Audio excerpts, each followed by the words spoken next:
ও গাঙ্গুলিদা কি করি বলুন দিনি, মাস মাইনের লোক 20-22 তারিখের ভিতরেই পকেট বিছানার তলা সব ঘরের মাঠ হয়ে যায়। এদিকে জিবলেটা তো নাসর বান্দা, এ বেটা তো সবসময় ভালো খেতে চায়। এই জন্যই তো বলি মাইনে পেয়ে প্রথম দিকে গান্ডে পিন্ডে না খেয়ে একটু বাঁচিয়ে বুঝিয়ে খান। মুরগি আনলেই পুরোটা না খেয়ে 2-3 পিস করে রেখে দিয়ে যে কোনো একটা রবিবার জীবের অভাব মেটান। কমসে কম একটা রবিবার তো ঠেকান দেওয়া গেল, তার সঙ্গে সঙ্গে টেস্টি খাবারও হলো। তাহলে মাংসের মধ্যে 1 চামচ আদা রসুন পেস্ট, পরিমাণ মতো নুন, হলুদ গুঁড়ো, লঙ্কার গুঁড়ো, জিরের গুঁড়ো, ধনের গুঁড়ো এগুলোকে দিয়ে মাখিয়ে 10 মিনিট রেখে দিন। এবার একটা প্যানের মধ্যে ঘপ করে সামান্য রিফাইন তেল ঢেলে দিয়ে মাংসগুলোকে দিয়ে লো ফ্লেমে এটাকে ভাজুন। আবার লো ফ্লেমে ভাজা হচ্ছে বলে পাশের বাড়িতে গল্প করতে যেন না, তাহলে যাবে পুড়ে আর টেস্টও যাবে খারাপ হয়ে। ঠিক এরকম ভাজা ভাজা হয়ে আসলে ঠান্ডা করে মিক্সিং জারে দিয়ে 2টো কাঁচা লঙ্কা দিয়ে এটাকে ভালো করে পিষিয়ে দিন। ঠিক এরকম ঝুরঝুরে টাইপের হবে।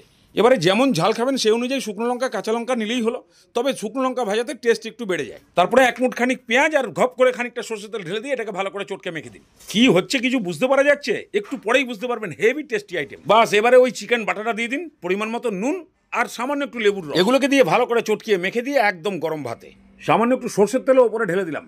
নিন এবারে খেয়ে দেখুন কেমন হয়েছে। ওরে গাঙ্গুলিদা এ তো হেভি হয়েছে গো, একদম টক টক ঝাল ঝাল, এ তো দুর্দান্ত টেস্ট। তার মধ্যে আবার মুরগির মাংসের আঁশগুলা সব দাঁতে পড়তেছে, খাইয়ে কিন্তু খুব মজা পাইতেছি গাঙ্গুলিদা। কোনো কথা হবে না, খালি সব আওয়াজ হবে। তাহলে আপনি খান, আমি যাই, আবার দরকার পড়লে ডেকেন পটিয়ে খানাওয়ালা পাড়াতুতো ভাই।